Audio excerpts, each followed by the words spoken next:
அண்மை செய்தியை பார்க்கிறோம். தருமபுரி மாவட்டம் பாப்பிரெட்டிப்பட்டி அருகே தனியார் பள்ளி தாளாளரை கடத்திய சம்பவத்தில் அரசு பள்ளி ஆசிரியர் உட்பட 6 பேர் கைது செய்யப்பட்டிருக்கின்றனர். தருமபுரி மாவட்டம் பாப்பிரெட்டிப்பட்டி அருகே இருக்கக்கூடிய கோபாலபுரம் பகுதியைச் சேர்ந்தவர் செம்முனி. இவர் இமாலயம் மெட்ரிக் பள்ளி தாளாளரும் சேலம் திருமணி மித்தாறு பாதுகாப்பு அறக்கட்டளை நிறுவனமாக இருந்து வராரு. இவர் ஆன்மீகத்தில் அதிக ஈடுபாடு இருக்கிறதுனால தற்போது துறவியாகவும் மாறி இருக்காரு. இந்த நிலையில் இவருக்கு சித்தேரி மலை கிராமத்தில் இருக்கக்கூடிய பேரேரி புதூர் அப்படி பகுதியைச் சேர்ந்த அரசு பள்ளி ஆங்கில ஆசிரியர் இருக்கக்கூடிய இவர் பாப்பிரெட்டிப்பட்டி அருகே இருக்கிற அண்ணா நகர் பகுதியைச் சேர்ந்தவர் இனியவன் அப்படின்ற ஒரு நெருக்கமான பழக்கம் ஏற்படுகிறது.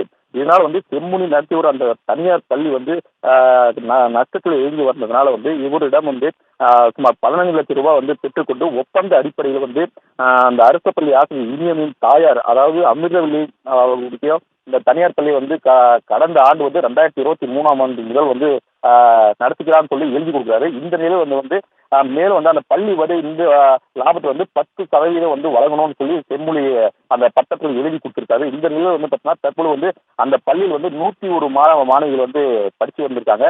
ஆனாலும் இந்த ஆண்டிற்கான அந்த பள்ளியினுடைய அங்கீகாரத்தை செம்மொழி பெற்று தராததாலும் அது மட்டும் இல்லாம இந்த பணத்தை திருப்பி கேட்டாங்க.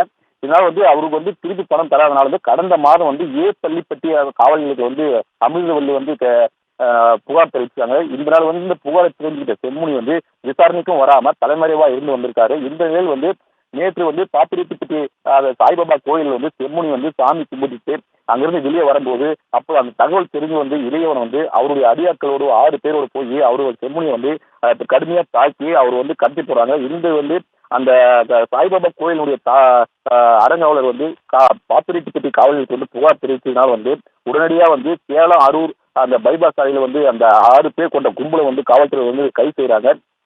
இதை அடுத்து இனியவன் மற்றும் அவருடைய நண்பர்களாக மறுக்காலம்பட்ட பகுதியை சேர்ந்த தீர்த்தகிரி, அம்பேத்குமார், சுரேஷ், மனோஜ்குமார், மூக்காரெட்டி பகுதியை சேர்ந்த யசேந்திரன் ஆகிய 6 பேரும் காவல்துறையை கைது பண்றாங்க. இது மட்டும் இல்லாம இவனோட தீவிரமா விசாரணை பண்ணிட்டு வந்திருக்காங்க.